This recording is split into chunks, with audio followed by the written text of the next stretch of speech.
중학교 때 배우는지 고등학교 때 배우는지 모르겠지만 제가 배울 때는 고등학교에서 배웠습니다. 하도 복잡하고 어려워서 저는 이 과목을 집어친 적이 있는데 화학이라는 과목 말씀이죠. 그 화학 시간에 원자 번호 6번 원소기호 C 주기율표 14족에 속하는 원소가 뭔지 아십니까? 바로 탄소입니다. 탄소.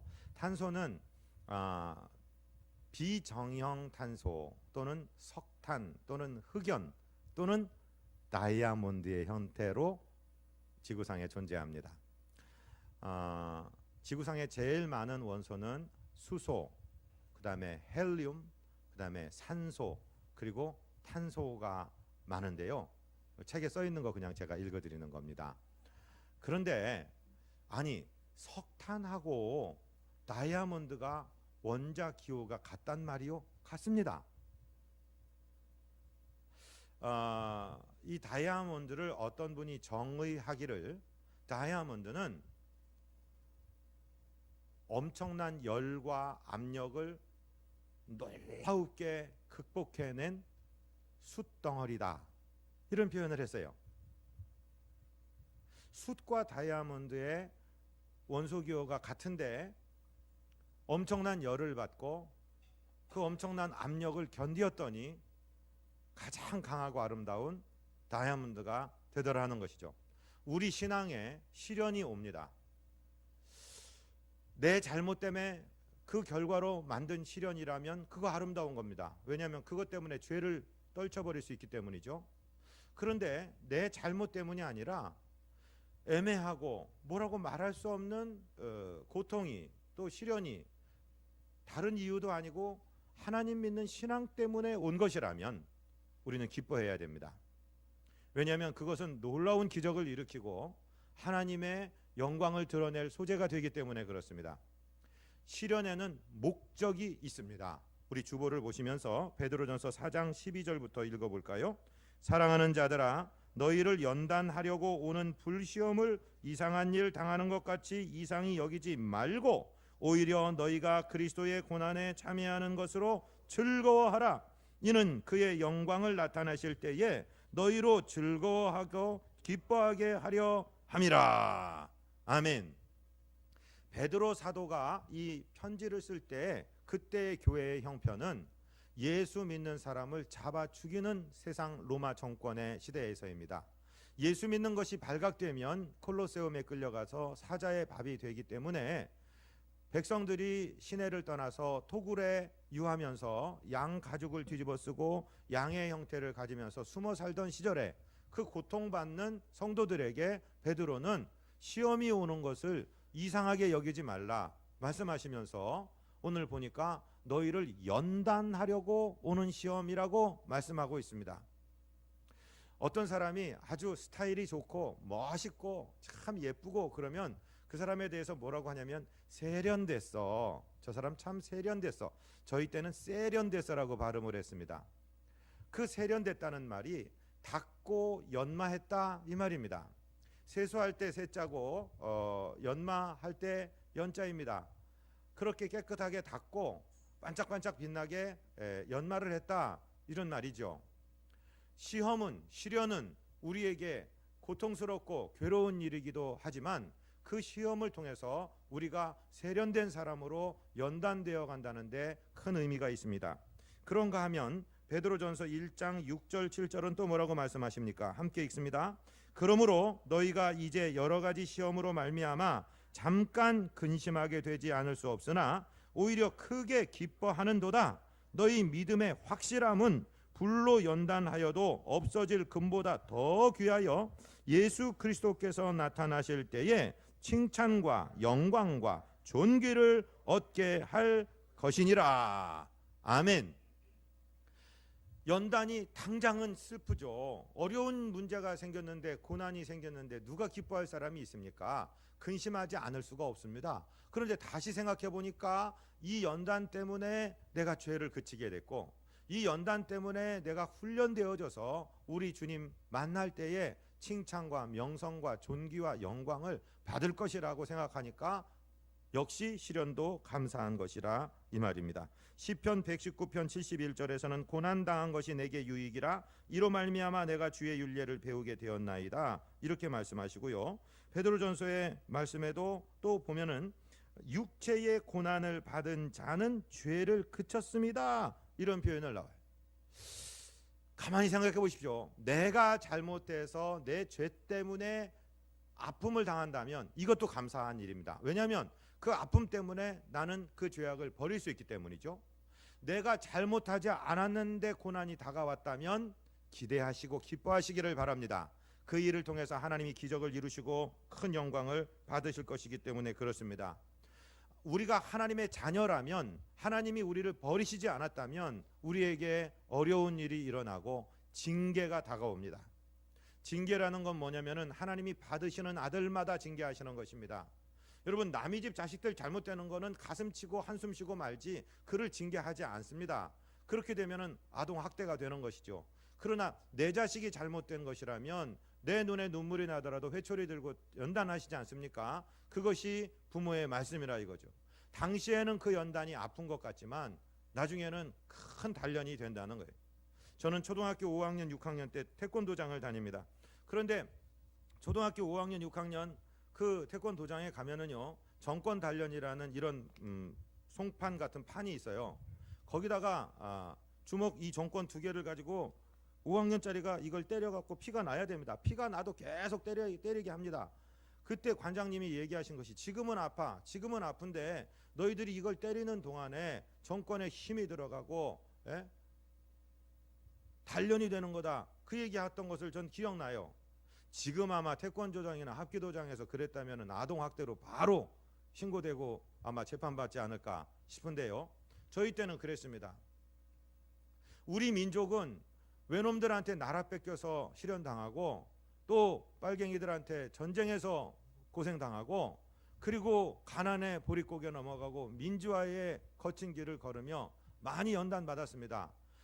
우리 20, 30대 우리 자녀들에게는 참 죄송스러운 얘기지만 그 연단들이 과연 우리에게 있었나? 그 연단이 없었다는 것이 감사할 조건이기는 하지만 매우 위험한 것입니다. 근래에는 우리에게 IMF라는 경제적인 연단이 있었습니다. 90년대 말쯤입니다. 그런데 지금 2017년 현재 우리에게 어떻게 보면은 연단이 없습니다. 그저 승질나면은 길거리로 나가면 되고 외치면 되고 갈아치워버리면 되는 시대가 되었는데 지금 우리는 기도하라는 하나님의 빨간불이 켜진 시대를 살고 있습니다. 이것을 하나님의 연단으로 받아들이시고 정말 주님께 돌아와서 기도의 연단을 스스로 취하는 연단으로 받게 되시기를 주님 이름으로 부탁을 드립니다. 연단의 목적이 있습니다. 연단은 우리를 단련할 뿐만 아니라 연단 뒤에 그 시련을 넘어서서 오는 큰 영광이 있다는 사실입니다. 바울은요, 시련을 통과하면서 큰 깨달음을 하나를 얻었는데 이 신약의 바울 사도는 고린도에서 전도하면서 아주 굉장한 고통을 겪고 고난을 겪었습니다. 유대인들이 들고 일어나서 고소하고 소요 사태를 일으키고 소동을 부리니까 이 사람이 그 회당에서 전할 수가 없어서 그 회당 옆에 사는 유수도의 집에서 복음을 전하는데도 계속해서 어려움이 있습니다. 그런데 어느 날 밤에 주님께서 이렇게 말씀하십니다. 제가 읽어드릴 테니까 가만히 들어보십시오. 사도행전 18장 9절입니다. 밤에 주께서 환상 가운데 바울에게 말씀하시되 두려워하지 말며 침묵하지 말고 말하라. 내가 너와 함께 있음에 어떤 사람도 너를 대적하여 해롭게 할 자가 없을 것이니 이는 이 성중에 내 백성이 많음이라 하시더라. 1년 6개월을 머물며 그들 가운데 하나님의 말씀을 가르치니라.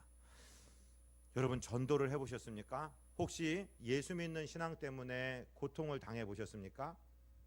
최근에 어느 목사님의 가르침을 들었더니 우리가 전도지 들고 나가서 하루에 200명을 만나서 예수 믿으세요 하면은 200명 중에 한 사람은 준비된 영혼이라고 합니다.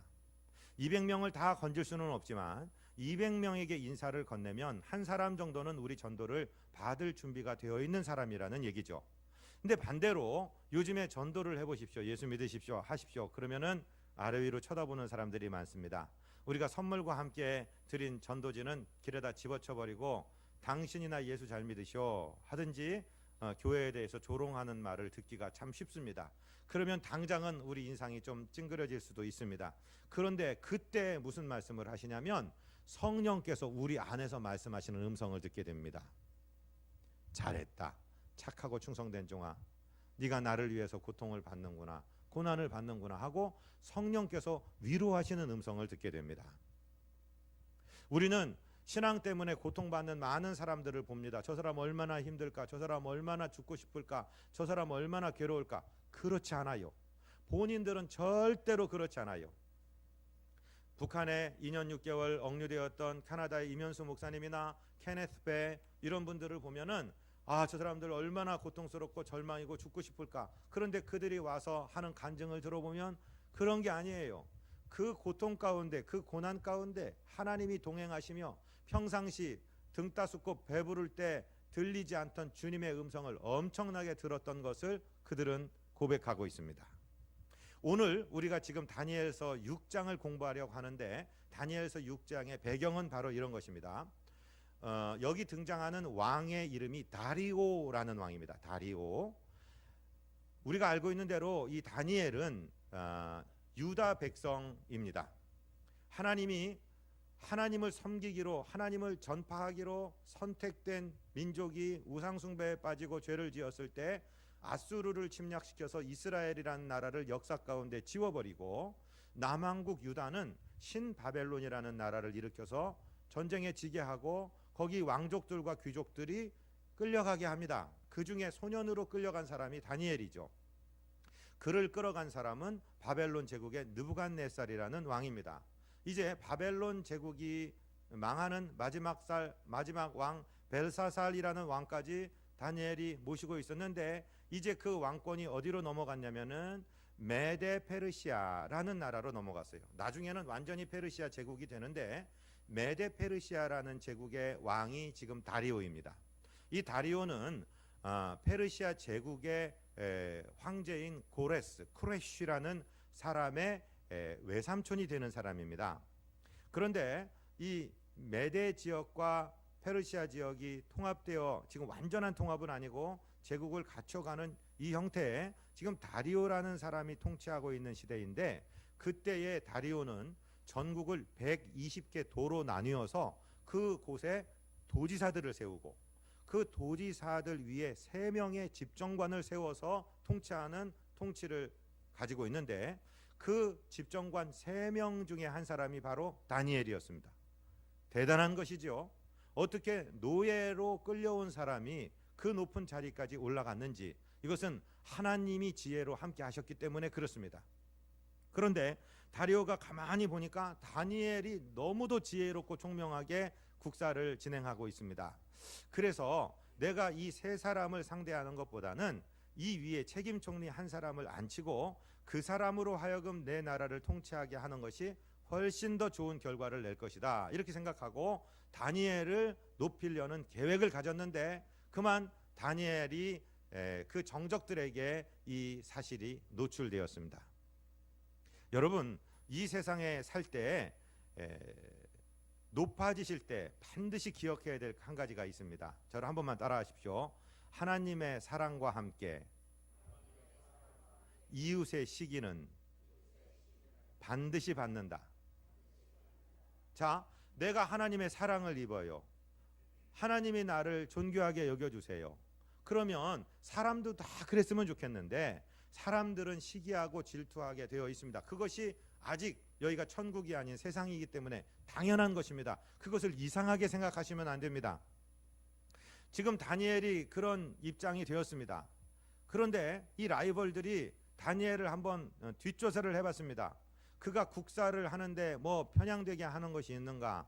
아니면은 무슨 뇌물을 수수한 적이 있는가? 아니면은 뭘 누구를 억울하게 만든 적이 있는가? 아니면 직무를 유기한 것이 있는가? 다 털어봐도 이 사람은 먼지가 안 난 겁니다.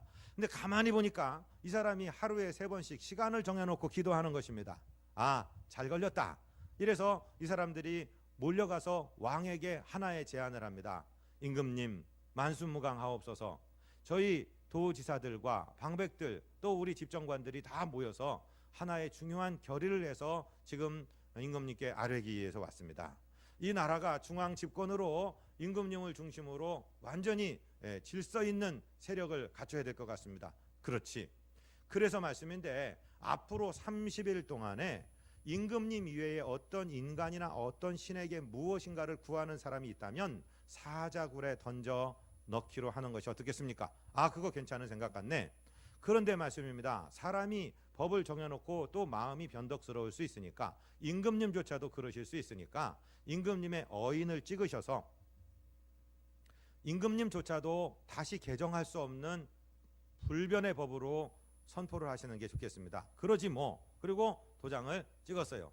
그리고 얼마 있다가 일어나는 일입니다. 지금 다니엘은 그 위기, 그 위험, 그 시련에서 어떻게 대처하고 있는지를 다니엘서 6장 10절이 정확하게 나타내고 있는데, 우리 6장 10절을 같이 한번 읽습니다. 아멘. 다니엘이 이 조서에 왕의 도장이 찍힌 것을 알고도 자기 집에 돌아가서는 윗방에 올라가 예루살렘으로 향한 창문을 열고 전에 하던 대로 하루 3번씩 무릎을 꿇고 기도하며 그의 하나님께 감사하였더라. 아멘. 다니엘이 그 조서에 어인이 찍힌 것을 알았습니다. 즉 임금님도 이것을 바꿀 수 없다. 임금님이 나를 아무리 총애해도 임금님의 권력으로도 바꿀 수 없는 것이다 라는 사실을 알았습니다. 그리고서는 집으로 돌아가서 열린 윗방으로 올라갑니다. 창문을 엽니다. 아니, 숨어서 기도해도 될 텐데, 아니면 하나님과 타협할 수 있습니다. 아마 이렇게 타협하는 것을 하나님이 매몰차게 안 된다 하시지는 않으셨을 것입니다. 하나님, 30일입니다. 딱 30일. 2달도 아니고 3달도 아니고 한 달이니까 저 휴가 보낸 셈 치십시오. 한 달만 제가 속으로 기도하고 외형적인 기도하지 않겠습니다. 하나님도 골방 기도를 인정하시지 않습니까? 그러니까 제가 사람 눈에 노출 안 되는 곳에서 기도할 테니까 한 달만 좀 참아 주십시오. 내가 여기서 살아남아야지. 내가 죽으면 하나님의 언약 백성 이 유다 족속들이 여기서 종살이 하는데 내가 그들을 보호하지 못하면 전멸입니다. 하나님 이해해 주시고 한 달만 참아 주십시오. 얼마든지 하나님과 타협하려고 기도할 수 있는 상황입니다. 그런데 이 사람은 그렇게 하지 않았습니다. 그리고 자기 집에 돌아가서 2층으로 올라갑니다. 창문을 엽니다. 그리고 전에 하던 대로 기도가 습관이 된 것이죠. 생활화가 된 것이죠. 무릎을 꿇고 하나님께 기도하는데 여기까지는 다 좋습니다. 다 이해가 됩니다. 그런데 마지막 단어, 하나님께 감사하였더라는 단어를 우리는 깊이 묵상을 해야 됩니다. 이게 감사가 나올 대목입니까? 정말로 감사할 수 있겠습니까? 우리 인간의 노력으로는 도저히 감사할 수 있는 상황은 아닙니다. 오히려 간구는 할 수 있겠죠. 하나님, 이런 위협적인 상황, 이 시련에서 내가 타협하거나 뒷걸음질 치지 않도록 힘을 주시옵소서라고 기도는 할지 몰라도 감사한다는 것은 참으로 어려운 일인데 감사한다. 이 감사하였다는 것은 우리로 하여금 이런 생각을 가능하게 합니다. 그가 지금 죽음의 위협에 맞닥뜨려 있지만 성령께서 위로해 주시는 거예요. 내가 너와 함께하고 있다. 두려워하지 말아라. 내가 너에게 믿음을 주고 너를 붙들고 있으니 네가 사자굴에 떨어진다 할지라도 그 사자의 이빨이 너를 해하지 않을 것이다. 하나님께서 말씀하신 것으로 우리가 유추해서 생각해 볼 수 있고, 또 하나는 하나님이 큰 믿음을 주셔서 내가 사자밥이 되어서라도 하나님께 영광이 된다면 좋습니다. 하나님, 내게 이 믿음 주신 것에 대해서 감사합니다. 그렇게 감사하였을 것입니다. 사랑하고 존경하는 성도님들이시여, 우리가요 정말로 예수 그리스도를 위해서 내 신앙 때문에 시련당하는 일이 있다면 거기서는 세상 사람들이 흉내내지 못하는 하나님의 위로하심이 있다는 사실을 우리는 기억해야 됩니다. 저는 짧은 삶이지만 이런 것을 많이 경험했습니다. 위험 속에서 내가 도망가려 할 때는 불안하고 괴로웠는데 하나님 내 생명 받으시옵소서 하고 담대하게 나갔을 때는 말할 수 없는 기쁨, 그건 뭐 세상 사람들이 무슨 말로 형언할 수 없는 기쁨이 있었던 것을 선교지에서도 목회 중에서도 많이 경험합니다.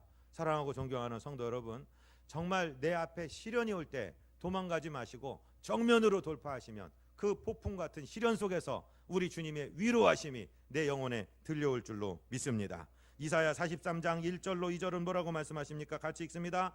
야곱아 너를 창조하신 여호와께서 지금 말씀하시느니라. 이스라엘아 너를 지으신 이가 말씀하시느니라. 너는 두려워하지 말라. 내가 너를 구속하였고 내가 너를 지명하여 불렀나니 너는 내 것이라. 네가 물 가운데로 지날 때에 내가 너와 함께 할 것이라. 강을 건널 때에 물이 너를 침몰하지 못할 것이며 네가 불 가운데로 지날 때에 타지도 아니할 것이요 불꽃이 너를 사르지도 못하리니. 아멘. 여러분 기억하십시오. 하나님이 우리 영에 말씀하십니다. 하나님이 허락하시지 않고는요 절대로 불도 우리를 사르지 못하고 물도 우리를 침몰시키지 못한다는 사실을 기억하시기를 바랍니다. 사람들은요 상황을 보고 두려워 떠는데 상황보다 중요한 것이 하나님의 말씀입니다. 내가 너와 함께 하겠다. 내가 너를 지키겠다. 이 말씀을 붙드시고 어떤 위험이나 어려운 일이 닥치더라도 정면으로 돌파하게 되시기를 바랍니다. 이제 우리가 성경책을 가지고 계신 분들은 실제로 다니엘서 6장을 한번 열어보시기를 바랍니다. 자, 일이 어떻게 진행되느냐? 우리는 일반적으로 다니엘이 믿음으로 사자의 입을 막았다 여기까지만 생각하는데 이런 일이 어떤 과정을 통해서 일어났느냐 하는 뒷얘기가 훨씬 더 중요한 얘기입니다.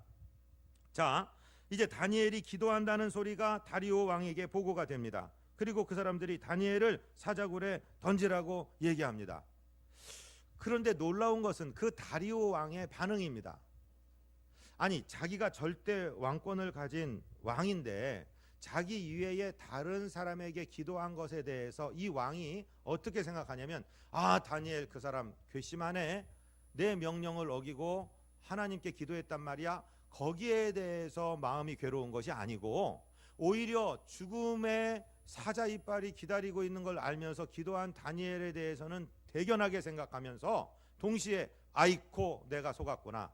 내가 이 간신배들에게 속아서 내가 이 사랑하는 나의 종을 죽이게 되었구나. 이게 큰 실수였구나 하고 괴로워하는 것을 우리는 발견하게 됩니다. 여러분, 예수 믿으려면 이 정도 한번 믿어야 되지 않겠습니까? 우리가 직장에서 믿지 않는 상사 휘하에서, 믿지 않는 오나 휘하에서 우리가 예수 믿는 사람으로 몸패 붙이고 산다면 적어도 우리 신앙 때문에 이 정도 칭찬은 받아야 되지 않겠습니까? 이 정도 인정은 받아야 되지 않겠습니까? 이것을 목표로 기도하시는 복된 성도님들 되시기를 부탁을 드립니다. 이제 사람들이 몰려와서 왕을 압박하기 시작합니다. 임금님, 지금 다니엘이라는 사람이, 저 히브리 종놈이 지금 이렇게 기도했으니 약속대로 사자굴에 넣으십시오. 이 사람이 큰 실수한 것을 깨닫고 전전긍긍하는데 다시 때로 몰려와서, 다시 무리를 지어 몰려와서, 임금님, 이것은 변개할 수 없는 법으로 어인을 찍으신 것이니 집행하십시오, 집행하십시오, 그럽니다. 그런데 이 임금이 다니엘을 사자굴에 던지면서 그의 입에서 나오는 신앙 고백이 놀랍고 놀라운 신앙 고백이 나옵니다. 다니엘서 6장 16절을 우리 성경을 가진 분들 함께 읽을까요? 시작. 이에 왕이 명령하매 다니엘을 끌어다가 사자굴에 던져 넣는지라. 왕이 다니엘에게 이르되 네가 항상 섬기는 너의 하나님이 너를 구원하시리라 하니라. 여러분, 지금 이게 이스라엘이 아니에요. 유대 나라가 아니고 메데 페르시아라는 이방 나라 이방 왕이, 믿지 않는 이방 사람이 믿는 다니엘의 하나님을 인정을 하면서 기도를 하는 장면, 그것도 많은 자기 부하들 앞에, 신하들 앞에서 이 왕이 언행을 우리가 한번 생각해 봐야 됩니다. 다니엘의 믿는 하나님이 얼마나 충격적으로 그에게 다가왔는지, 다니엘을 이 오랜 시간 동안 자기가 군과 신의 관계로 지켜보면서 얼마나 신실한 사람인지, 이 사람이 믿는 하나님이라면 실존하시는 능력의 하나님이고 이 사람이 믿는 하나님이라면 당신의 종을 건지실 것이라는 신앙 고백을 자기 부하들 앞에서 외치고 있는 이방 왕의 모습을 우리는 보는 것입니다. 그리고서는 다니엘이 던져 넣어졌죠. 그리고 바위로 그 사자굴에 문을 막고 왕의 인봉을 하고 다른 모든 귀인들도 자기 도장을 찍어서 혹시 다니엘이 살아서 그 굴문을 열고 나오지 못하도록 만들었습니다. 더 놀라운 것은 왕이 그리고 들어가서 집에서 하는 행동입니다. 이 사람이 들어가서는 눈으로 한번 쭉 읽어보시면은요, 밥을 안 먹습니다. 모든 음악을 그치게 합니다. 식음을 전폐하고 모든 풍악을 그치게 하고 다니엘 걱정 때문에 밤을 셉니다. 전제 왕권을 가진 임금이 자기 부하 한 사람 때문에 잠을 자지 않을 정도로 신뢰를 주는 신하였다 이것입니다. 예수를 믿는 사람의 맛이 드러났다 이 말입니다. 이 사람은 밤을 새고 새벽같이 뛰어나가면서 그 다니엘이 들은 사자굴을 향해서 임금님이 채통이고 뭐고 없이 소리 지르는 내용을 우리는 성경에서 읽을 수 있는데, 다니엘서 6장 19절 20절을 우리 함께 읽습니다. 이튿날에 왕이 새벽에 일어나 급히 사자굴로 가서 다니엘이 든 굴에 가까이 이르러서 슬피 소리질러 다니엘에게 묻되, 살아계시는 하나님의 종 다니엘아, 네가 항상 섬기는 네 하나님이 사자들에게서 능히 너를 구원하셨느냐 하니라. 아멘. 여러분, 왕이지만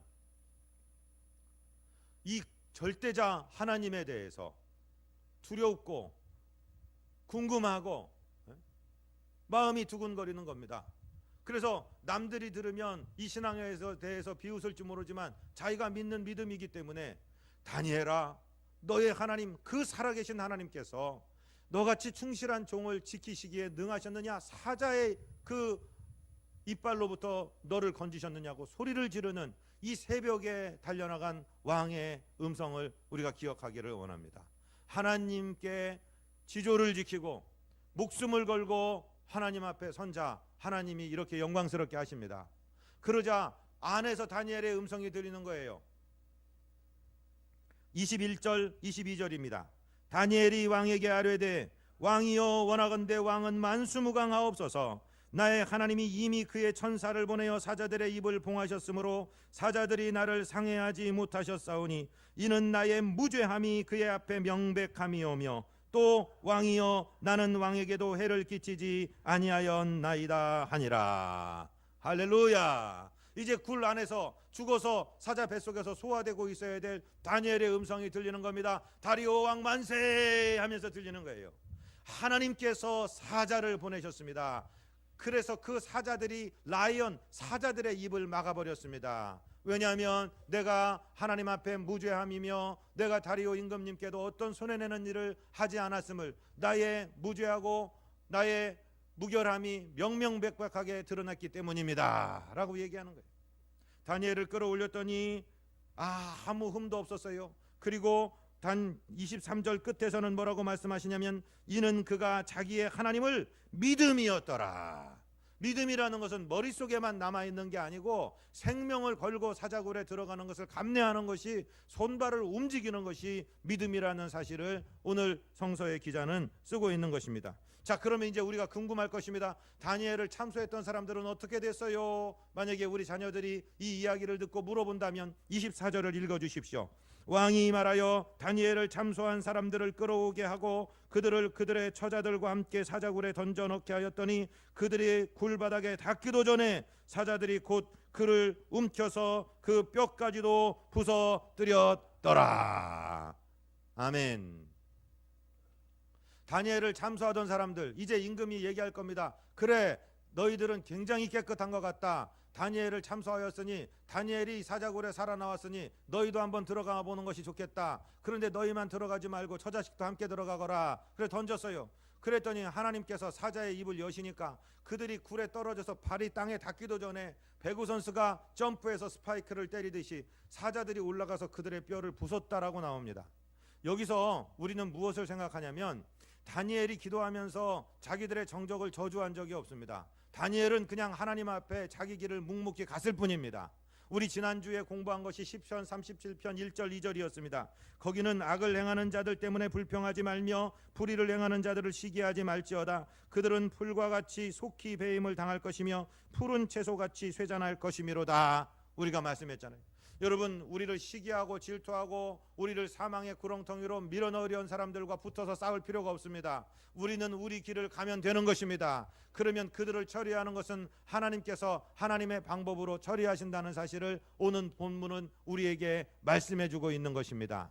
그러면 우리는 질문할 거예요. 아니, 하나님이 다니엘을 사랑하신다면 애초에 그런 사자굴 제도나 이런 거 만들지 않고 그저 평안하게 살게 하면 되잖아요. 그렇게 얘기할 텐데, 우리는 우리 말씀을 시작할 때 우리에게 닥쳐오는 시련은 반드시 목적이 있고 그 시련을 넘어서고 나면 큰 영광이 있다라고 얘기했습니다. 하나님이 왜 이런 일을 그 다니엘의 정적들로부터 하도록 그냥 방임하시고 허락하셨을까? 하나님은 영광 받으시는 분인데 다니엘의 순교의 신앙을 통해서, 목숨을 내건 신앙을 통해서 하나님이 영광을 받으십니다. 이제 다리오라는 임금이 자기가 통치하는 120개 도의 모든 언어와 모든 민족들에게 자기가 친서를 써서 이 다니엘의 이야기를 전도하기 시작하는 것입니다. 이방 왕이 다니엘의 하나님 여호와 하나님을 전도하게 하기 위해서 하나님께서 이 일을 만드신 것을 우리가 깨달을 수 있는 것입니다. 오늘 본문 다니엘서 6장 25절로 27절을 우리 함께 읽겠습니다. 이에 다리오 왕이 온 땅에 있는 모든 백성과 나라들과 언어가 다른 모든 사람들에게 조서를 내려 이르되 원하건대 너희에게 큰 평강이 있을지어다. 내가 이제 조서를 내리노라. 내 나라 관아래에 있는 사람들은 다 다니엘의 하나님 앞에서 떨며 두려워할지니 그는 살아계시는 하나님이시요 영원히 변하지 않으실 이시며 그의 나라는 멸망하지 아니할 것이요 그의 권세는 무궁할 것이며 그는 구원도 하시며 건져내기도 하시며 하늘에서든지 땅에서든지 이적과 기사를 행하시는 이로써 다니엘을 구원하여 사자의 입에서 벗어나게 하셨음이라 하였더라. 아멘. 임금이 친서를 내려서 조금 전까지는 30일 동안 어떤 신에게도 구하지 말아라 얘기했던 그 입으로, 그 친필로 그 어인을 찍어서 내가 통치하는 120개도의 모든 언어와 모든 민족들은 다니엘의 하나님을 경배하라. 다니엘의 하나님을 믿어라. 그리고 다니엘은 반드시 총리가 되었겠죠. 그리고 다니엘에게 하나님이 주신 영광은 무엇입니까? 하나님께서 영광을 받으셨을 뿐만 아니라 이 6장의 마지막 절 28절은 이렇게 기록하고 있습니다. 같이 읽습니다. 이 다니엘이 다리오 왕의 시대와 바사 사람 고레스 왕의 시대에 형통하였더라. 아멘. 사랑하고 존경하는 성도 여러분, 이 세상은 변합니다. 어떤 정권이 영원합니까? 어떤 이데올로기가 영원합니까? 어떤 신조가 영원합니까? 다 변합니다. 다 부질없이 일어났다 넘어집니다. 그러나 영원 불변하신 분은 우리 하나님밖에 없습니다. 이 하나님을 일사각오의 신앙으로 섬긴다면 그 시련을 넘어서는 순간에 영원한 영광을 하나님이 받으실 것이고 하나님께서 우리에게 아름답고 형통한 것으로 갚아주시는데, 다니엘을 생각해 보세요. 자기 나라를 잃었지만 느부갓네살의 신바벨로니아, 메데 페르시아 왕조가 3개가 바뀌면서 일어날 때까지 다니엘은 굳건하게 이 인자의 자리를 지키고 있습니다.